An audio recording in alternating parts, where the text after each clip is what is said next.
Hello everyone, কেমন আছো তোমরা সবাই? আশা করি সবাই ভালো আছো আর আমি অনেক ভালো আছি। রেডি সেডি হয়ে চলে গেছিলাম কৃষ্ণনগর জুডিওতে।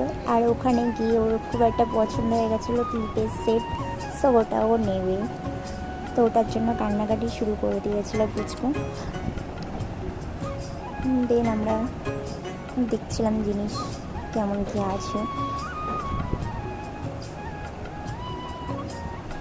তারপর দেখো গাইস, ওটা না নিয়ে বাড়ি যাবেই না, এমন কান্নাকাটি শুরু করে দিয়েছে।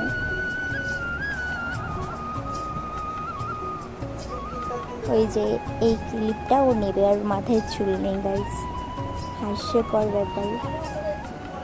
ওটা না নিয়ে ও বাড়ি যাবে না। জাস্ট দেখো কি করছে ওটা নেওয়ার জন্য। তো আমি আর বৌদি ভাই হাসতে হাসতে পাগলই হয়ে গেছিলাম। আর ওখানে পুচকু খুব দুষ্টুমি করছিল, তাই তাড়াতাড়ি কেনাকাটা করে চলে আসি আসাননগরের উদ্দেশ্যে। তো আমার ভিডিওটা তোমাদের কেমন লাগলো কমেন্টে জানিও, আর লাইক কমেন্ট শেয়ার করো, জলদি সাবস্ক্রাইব করো গাইস। টাটা।